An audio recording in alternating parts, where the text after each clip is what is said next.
श्री वल्लभाधीश की जय। श्री गुसाई जी परम दयाल की जय। श्याम सुंदर श्री यमुने महारानी की जय। श्री हरिराय महाप्रभु की जय। गोकुल नाथ की जय। શ્રી મહાપ્રભુજીની 84 બેઠકનું રસપાન આપણે કરીએ છીએ, તેમાં 65મી બેઠક પ્રભાસ ક્ષેત્રની બેઠક. શ્રી આચાર્યજી પ્રભાસ ક્ષેત્ર પધાર્યા ત્યાં દેહોત્સર્ગની ઉપર છોકરની નીચે ગુફામાં બિરાજ્યા. આપે આજ્ઞા કરી કે યાદવ સ્થળી અહીં જ છે. અહીં દાઉજી શેષ રૂપમાં પધાર્યા છે. અહીં સપ્તાહ અવશ્ય થશે. પછી આપે ત્રિવેણીમાં સ્નાન કરી નિત્ય નિયમ કર્યો. ત્યારબાદ આપે સપ્તાહ કરી. ત્યાં શ્રી સોમનાથજી મહાદેવજી નિત્ય કથા સાંભળવા માટે પધારતા હતા. એક તરફ બિરાજતા હતા, જ્યાં સુધી કથા થતી ત્યાં સુધી બિરાજતા હતા. પછી પોતાના સ્થાને પધારતા. ત્યાં મહાદેવજીનો એક કૃપાપાત્ર ભક્ત હતો. તેને મહાદેવજીનો સાક્ષાત્કાર થયો હતો. તેને દર્શન થતાં ત્યારે તે મહાપ્રસાદ લેતો હતો. એક દિવસ 3 પ્રહર સુધી મંદિરમાં બેસી રહ્યો. પછી મહાદેવજી પધાર્યા ત્યારે તેને દર્શન થયા. ત્યારે તે ભક્તોએ વિનંતી કરી, મહારાજ, હજુ સુધી આપના દર્શન થયા નહીં, તેનું કારણ શું છે? ત્યારે તેને મહાદેવજીએ આજ્ઞા કરી, આચાર્યજી મહાપ્રભુ અહીં પધારે છે, ત્યાં હું કથા સાંભળવા માટે ગયો હતો. હમણાં આવ્યો છું, એટલે તેને હમણાં દર્શન થયા છે.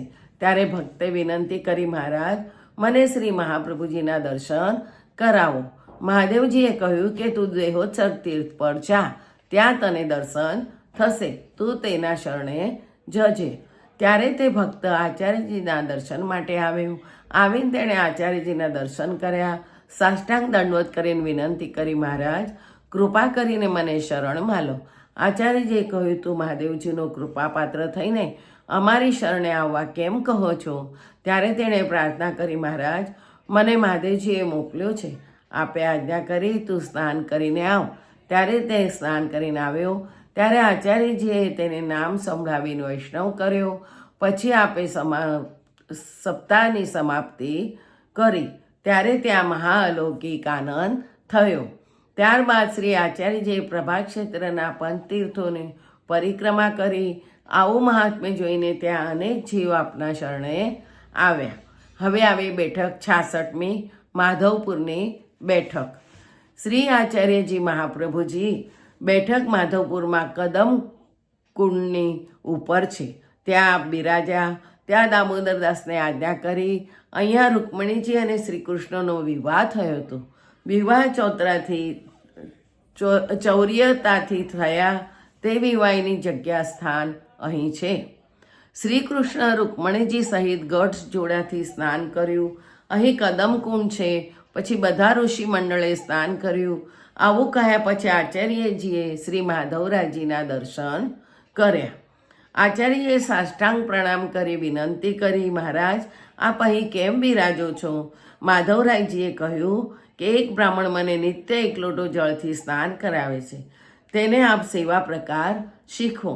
બીજે દિવસે આચાર્યજી ફરી ગામ પધાર્યા. ત્યાં આપ શ્રી માધવરાયજીના દર્શન કર્યા. તે સમયે તે બ્રાહ્મણ ત્યાં આવ્યો. તેને આપે આજ્ઞા કરી, આ માધવરાયજીને સારા સ્થાન પર પધરાવો તથા સેવા શૃંગાર સારી રીતથી કરો. એનાથી એની પાછળ તમારો નિર્વાહ પણ સારી રીતથી થશે. ત્યારે તે બ્રાહ્મણે વિનંતી કરી, મહારાજ, મારાથી તો કંઈ પણ બનતું નથી, એટલે જેવું આપ કહો તેવું કરું. ત્યારે આપે નાનકડી જગ્યા બનાવી દીધી તથા તેમાં આપની આજ્ઞા પ્રમાણે શ્રી માધવરાયજીને પધરાવ્યા. ધોતી ઉપરના ધરાવ્યા. પગના શૃંગાર કર્યા. આપે તે બ્રાહ્મણને કહ્યું, આ રીતથી નિત્ય સેવા કરવી અને જે મળે તેનો ભોગ ધરવો. પછી આચાર્યજી ઠાકોરજીની આજ્ઞા લઈને પોતાની બેઠકમાં પધાર્યા. કદમકુંડમાં સ્નાન કરી સપ્તાહ આરંભ કર્યો. ત્યાં શ્રી ઠાકોરજી નિત્ય સેવા કરવા માટે પધારતા હતા. ત્યાં મહાઅલૌકિક આનંદ થયો. આવું મહાત્મ્ય જોઈને અનેક જીવો આપના શરણે આવ્યા. ત્યાર પછી આપે ત્યાંથી માધવરાયજીની આજ્ઞા લઈને પ્રસ્થાન કર્યું. ત્યાંથી ગુપ્ત પ્રયાગની બેઠકમાં આવ્યા. હવે બેઠક 67મી ગુપ્ત પ્રયાગની બેઠક છે. આચાર્યજી મહાપ્રભુજીએ બેઠક માધવ સરસ્વતી પર છે. ત્યાં આપે સ્નાન કર્યું. પછી માધવરાયજીના દર્શન કરી આપ મૂળ દ્વારિકાએ પધાર્યા. ત્યાંથી ગુપ્ત પ્રયાગ પધાર્યા. ત્યાં પ્રયાગ કુંડની ઉપર છોકરની નીચે બિરાજ્યા. ત્યારે દામોદરદાસને આજ્ઞા કરી, સારસ્વત કલ્પમાં મુખ્ય પ્રયાગરાજ તીર્થ આ જ છે. ત્યાં શ્રી ગંગા યમુના કુંડ છે. પછી આ પ્રયાગરાજમાં સ્નાન કરી પોતાની બેઠકમાં પધાર્યા. બીજે દિવસે સવારે આપે ભાગવતનો પારાયણ પ્રારંભ કર્યો. તે સમયે એક બ્રાહ્મણ આવ્યો. તેણે આવીને આપને સાષ્ટાંગ દંડવત કર્યા તથા પ્રાર્થના કરી, મહારાજ, ઘણા દિવસોથી આપનું ભજન સ્મરણ કરતો હતો. બધા દિવસોનું ફળ આજે મને સિદ્ધ થયું છે. આપે આજ્ઞા કરી, તું પહેલાં ક્યાં રહેતો હતો? અહીં ક્યારથી આવ્યો છે? ત્યારે તે બ્રાહ્મણે વિનંતી કરી, મહારાજ, હું પહેલાં પંઢરપુરમાં રહેતો હતો. તે સમયે મેં પોતાના મનમાં આ વિચાર કર્યો હતો કે બધા શાસ્ત્રો મુખ્ય શ્રી ભાગવત છે, એટલે હું નિત્ય પાઠ કરતો હતો. ત્યારે શ્રી વિઠ્ઠલનાથજી પ્રસન્ન થયા અને આજ્ઞા કરી કે તું વર માંગ. તે સમયે મેં માંગ્યું, મને વ્રજ લીલાના દર્શન થાય.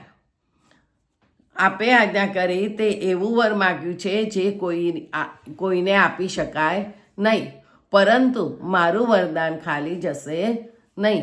એટલે પ્રભાસ ક્ષેત્રની પાસે ગુપ્ત પ્રયાગ છે, ત્યાં તું જઈને બેસ.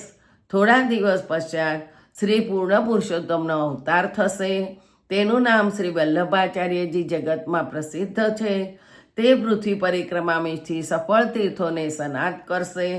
ત્યારે તારા મનોરથ પૂર્ણ કરશે. મેં વિનંતી કરી, હું એને કેવી રીતે જાણીશ?